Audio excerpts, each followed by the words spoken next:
As a photographer, I sometimes struggle to find new subjects and projects, particularly if I visit a location numerous times.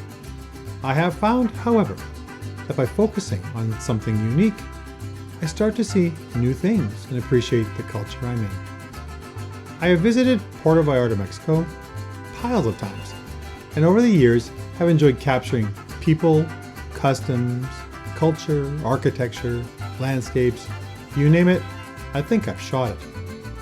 On my last visit to PV, I started to think, I need to focus on something else, otherwise I'm not going to get challenged.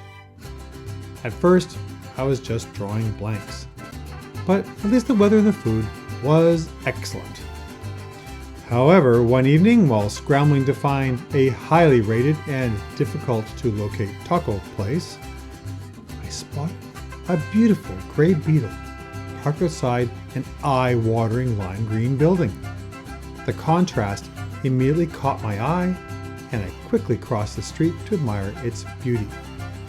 At that moment, I knew I'd found my project, the Beetles of Puerto Vallarta.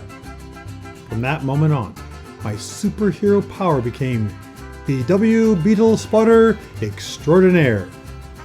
I changed instantly from being oblivious to them to being able to spot them over 500 kilometers away. Oh, did I mention my other superpower is exaggeration?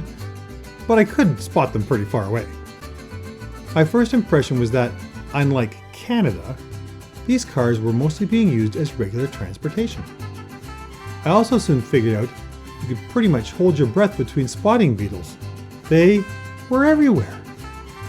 Half on the road driving, half sitting abandoned, or maybe they call it long-term parking there, in narrow alleyways and residences. I'm still not sure if there are more taco stands or beetles in PV. There were the odd few that were decidedly restored and collector examples, but those were definitely the exception. I soon found time to scout the narrow cobblestone streets of PV from the Malecon up towards the mountains. I even ventured into PTL a few times. My niece might have protested, but at least my Apple Watch was pleased with my health ring. Rarely did a day go by that I didn't find numerous beetles to add to my collection. Even after 2 weeks of hunting and searching, I still felt like I had barely scratched the surface, and am totally looking forward to heading back to continue the project. Maybe I'll morph it a bit, maybe include some owners, maybe some stories. If only I spoke more than a handful of Spanish words, that could go a lot better. Upon returning to Canada, I started down the proverbial history of the beetle gopher hole. And wow, was I surprised how much I didn't know about the beetle or how it became such a worldwide success.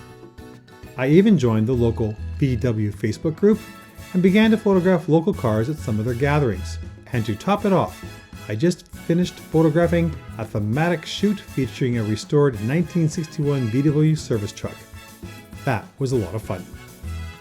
While talking to old or new Beetle owners, it seems everybody has a story about the Volkswagen Beetle. From first car ownership, going to music festivals, maybe protests, playing punch buggy games on road trips, to cheering for Herbie, the love bug, in the movie theaters.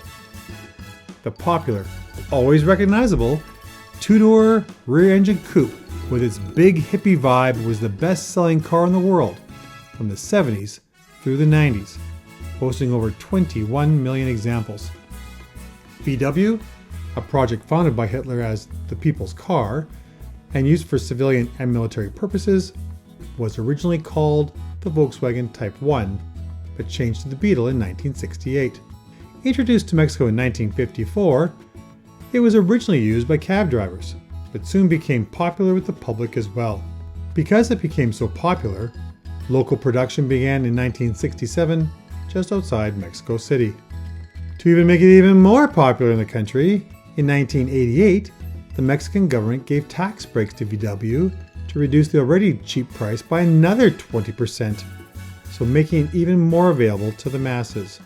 Sales tripled. It is still affectionately known in Mexico as the Bochos. It has been described as the car that motorized Mexico. After many decades, the government slowly clamped down on the cab licenses because of pollution, and having only 2 doors, and numerous safety concerns.